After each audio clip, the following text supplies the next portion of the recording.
नमस्कार साथियों, स्वागत है आप सबका विजडम पॉइंट पे। आज है 17 मई और मैं सत्येंद्र त्रिपाठी आप सबके लिए लेकर आया हूँ करंट अफेयर का सेशन। अगर आप SSC, railway, UP triple SC की तैयारी कर रहे हैं तो बिल्कुल ठीक जगह पे हैं। इसके अतिरिक्त यदि आप देश दुनिया की जानकारी रखना चाहते हैं तो अभी हमारे चैनल विजडम पॉइंट को सब्सक्राइब कर लीजिए। इस चैनल के माध्यम से जो भी देश दुनिया की नई जानकारी होगी आप तक पहुँचाई जाएगी। चलिए साथियों, आज का सेशन शुरू करते हैं। आज का पहला क्वेश्चन है, अभी कौन से देश का कार्बन उत्सर्जन पिछले 4 दशकों में पहली बार कम हुआ है? इस क्वेश्चन का बी ऑप्शन सही है, भारत। साथियों, आपको बता दें कि भारत में जो कार्बन उत्सर्जन होता था पहले पहले के मुकाबले मतलब पिछले 4 दशकों में इस बार सबसे कम कार्बन उत्सर्जन हुआ है।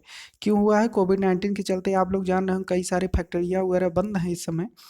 तो इसी की वजह से कार्बन उत्सर्जन पिछले 4 दशकों में पहली बार सबसे कम हुआ है।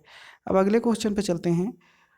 क्वेश्चन नंबर 2 है, अभी किसे देश के सर्वोच्च खेल सम्मान खेल रत्न के लिए नामित किया गया है?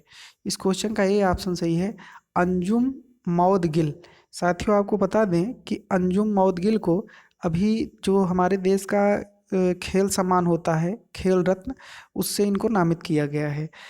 अब इनके बारे में थोड़ा सा बता दें कि अंजुम मौदगिल जो हैं वो देश के लिए इंटरनेशनल लेवल पर कई पदक जीत चुके हैं और इसी कामयाबी के चलते उनको पंजाब पुलिस ने पंजाब सरकार ने पंजाब पुलिस में सब इंस्पेक्टर की नौकरी दी है। अब अगले क्वेश्चन पे चलते हैं। क्वेश्चन नंबर 3 है, अभी G20 समूह के देशों के आभासी व्यापार तथा निवेश सम्मेलन में भारत की तरफ से कौन शामिल हुआ? इस क्वेश्चन का बी ऑप्शन सही है, पीयूष गोयल। साथियों, आपको बता दें कि अभी G20 समूह देशों का सम्मेलन हुआ है, तो उस सम्मेलन में हमारे भारत की तरफ से वाणिज्य व उद्योग तथा रेल मंत्री जो पीयूष गोयल जी हैं, उन्होंने अभी वीडियो कॉन्फ्रेंसिंग के जरिए इस सम्मेलन में शामिल हुए हैं। आपको बता दें कि G20 देशों का जो अभी सम्मेलन हुआ है इसकी अध्यक्षता इस बार सऊदी अरबिया ने किया था और 2021 में इटली द्वारा इसकी अध्यक्षता किया जाएगा तथा 2022 में जब भी इसका सम्मेलन होगा तो उस समय इसकी अध्यक्षता G20 देशों की अध्यक्षता हमारा प्यारा भारत देश करेगा। अब बात उठती है कि G20 क्या है, तो आपकी जानकारी के लिए बता दें कि विश्व की 20 प्रमुख अर्थव्यवस्थाओं के वित्त मंत्रियों तथा केंद्रीय बैंक के गवर्नर्स का एक संगठन है जिसमें 19 देश तथा एक यूरोपीय संघ शामिल है। अब अगले क्वेश्चन पे चलते हैं। क्वेश्चन नंबर 4 है, अभी किस राज्य द्वारा योद्धाऊ ऐप लॉन्च किया गया? इस क्वेश्चन का ए ऑप्शन सही है, केरल। साथियों, आपको बता दें कि केरल सरकार द्वारा अभी योद्धाऊ ऐप लॉन्च किया गया है। इस ऐप के माध्यम से क्या होगा कि जो केरल राज्य में नशीली दवाओं का व्यापार होता था उसको रोक लगाने के लिए केरल सरकार ने इस ऐप को लॉन्च किया है। अब बात केरल की उठती है तो केरल की राजधानी तिरुवनंतपुरम है, मुख्यमंत्री वहाँ के पिनरई विजयन जी हैं, राज्यपाल वहाँ के आरिफ मोहम्मद खान हैं। अब अगले क्वेश्चन पे चलते हैं। क्वेश्चन नंबर 5 है, अभी अंतर्राष्ट्रीय व्यापार संगठन के महानिदेशक के पद से किसने इस्तीफे की घोषणा की है? इस क्वेश्चन का ए ऑप्शन सही है, रॉबर्ट अजेवेडो। साथियों, आपको बता दें कि अमेरिका के जो राष्ट्रपति डोनाल्ड ट्रंप जी हैं, तो अमेरिका के राष्ट्रपति डोनाल्ड ट्रंप द्वारा ये जो अंतर्राष्ट्रीय व्यापार संगठन है इस पे काफ़ी दिनों से एलिगेशन लगाया जाता था कि ये संगठन जो है वो अमेरिका से बाहर माने और विदेशों में अमेरिका की वैश्विक जो जो अमेरिका की वैश्विक छवि है उसको ये खराब कर रहा है। तो डोनाल्ड ट्रंप के दबाव के चलते इन्होंने अभी घोषणा किया है कि हम 31 अगस्त 2020 में इस पद से विमुक्त हो जाएंगे। अब बात उठती है कि इसकी स्थापना अंतर्राष्ट्रीय व्यापार संगठन की स्थापना कब हुई थी? तो इसकी स्थापना 1 जनवरी 1995 में हुई थी। मुख्यालय इसका जिनेवा के स्विट्जरलैंड में है। अब अगले क्वेश्चन पे चलते हैं। क्वेश्चन नंबर 6 है, अभी यूरोप में कोरोना वायरस फ्री होने वाला पहला कौन सा देश बना है? साथियों, आपको बता दें कि इस क्वेश्चन का सी ऑप्शन सही है, स्लोवेनिया जो है वो यूरोप का पहला ऐसा देश है कि जो कोरोना से मुक्त हुआ है, मतलब वहाँ पे कोरोना के पेशेंट इस समय नहीं आ रहे हैं। अब अगले क्वेश्चन पे चलते हैं। क्वेश्चन नंबर 7 है, अभी समर्थ योजना किस संस्थान द्वारा शुरू किया गया? इस क्वेश्चन का सी ऑप्शन सही है, NIT कुरुक्षेत्र। साथियों आपको बता दें कि एनआईटी कुरुक्षेत्र द्वारा समर्थ योजना का शुभारंभ किया गया है। अब आज बात उठता है कि समर्थ योजना क्या है। तो इस समय जानते होंगे कि कोविड-19 के चलते जो भी पठन पाठन का कार्यक्रम हो रहा है वो सब ऑनलाइन हो रहा है।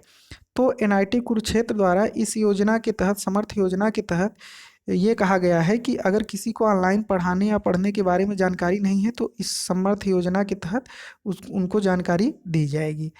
अब अगले क्वेश्चन पे चलते हैं। क्वेश्चन नंबर 8 है, अभी भारत में कोबास COBAS 6800 को कहाँ स्थापित किया गया। साथियों इस क्वेश्चन का बी ऑप्शन सही है, NCDC दिल्ली। NCDC का मतलब national centre for disease control, Delhi में इसको स्थापित किया गया। अब ये है क्या, तो साथियों आपको बता दें कि ये एक प्रकार की स्वचालित कोविड-19 परीक्षण मशीन है। मतलब कि इसमें अगर आप 24 घंटे में 1200 सैंपल का टेस्ट आसानी के साथ कर सकते हैं। इस मशीन द्वारा 24 घंटे में आप 1200 सैंपल का परीक्षण आसानी के साथ कर सकते हैं। अब बात उठती है कि ये कहाँ बना, कहाँ से लाया गया। तो आपको बता दें कि स्विट्जरलैंड की रोस डायग्नोस्टिक द्वारा ये निर्मित किया गया है। अब इसको क्या किया जाएगा कि राष्ट्रीय रोग नियंत्रण केंद्र दिल्ली में स्थापित किया जाएगा। अब अगले क्वेश्चन पे चलते हैं।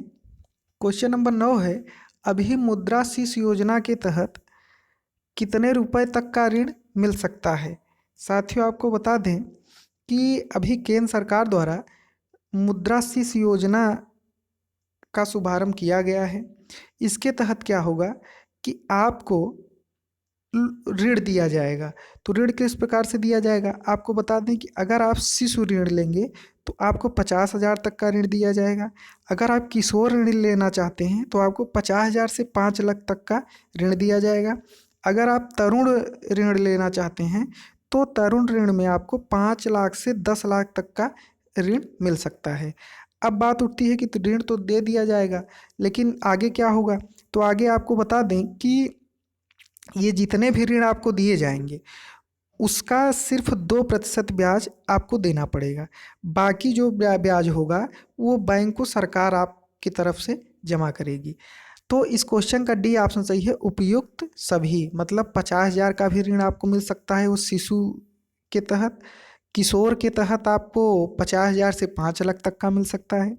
तरुण के तहत आपको 5 लाख से 10 लाख तक का ऋण आसानी के साथ मिल सकता है, जो कि जिसका ब्याज जो होगा वो 2% होगा। बाकी जो ब्याज होगा वो सरकार आपकी तरफ से बैंक को देगी।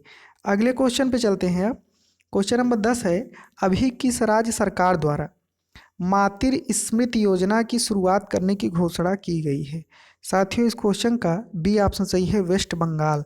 पश्चिम बंगाल द्वारा मातृ स्मृति योजना की शुरुआत की गई है। इस योजना के तहत क्या होगा कि पश्चिम बंगाल में लगभग 50 एकड़ बंजर जमीन है। तो 50 एकड़ बंजर जमीन है तो इस समय जो भी मजदूर हैं उनको रोजगार की ज़रूरत है, और मजदूर को रोजगार की ज़रूरत है तो इस योजना के तहत उनको रोजगार भी दिया जाएगा। तो अब इसमें कराया क्या जाएगा, तो जो भी वहाँ 50,000 एकड़ बंजर भूमि है उसमें जो है वो वृक्षारोपण करवाया जाएगा। उसके साथ साथ जैसे कि जहाँ पे वृक्षारोपण नहीं होगा वहाँ पे मत्स्य पालन का काम किया जाएगा, मतलब वहाँ पे मछली पाला जाएगा सरकार द्वारा। तो इसमें क्या होगा कि मजदूरों को रोजगार भी मिल जाएगा और ये काम भी हो जाएगा। जो बंजर जमीन है वहाँ की वो उपयोग में भी आने लगेगी और जो मजदूर हैं उनको पैसा मिल जाएगा इसके तहत। तो इससे क्या होगा कि जो पश्चिम बंगाल के लगभग 2.5 लाख ग्रामीण नागरिक हैं जो वो इससे लाभान्वित होंगे। अब अगले क्वेश्चन पे चलते हैं। क्वेश्चन नंबर 11 है, अभी किस राज्य सरकार ने नदी के संरक्षण के लिए घड़ियाल उतारे हैं। साथियों आपको बता दें कि इस क्वेश्चन का ये ऑप्शन सही है, उत्तर प्रदेश। आपकी जानकारी के लिए बता दें कि जो उत्तर प्रदेश में घाघरा नदी, आप लोग जानते होंगे, जो घाघरा नदी है तो उसमें उसके पानी को स्वच्छ करने के लिए तथा जल संरक्षण के लिए उत्तर प्रदेश की सरकार ने उस घाघरा नदी में घड़ियाल उत्तर प्रदेश सरकार द्वारा छोड़े गए हैं, जिससे कि उस घाघरा नदी का पानी स्वच्छ रहे। स्वच्छ के साथ साथ उसको जल संरक्षण में भी फ़ायदा मिले। अब आपको अगर ये वीडियो पसंद आया हो तो लाइक करके अपने दोस्तों के साथ शेयर ज़रूर करिएगा। धन्यवाद।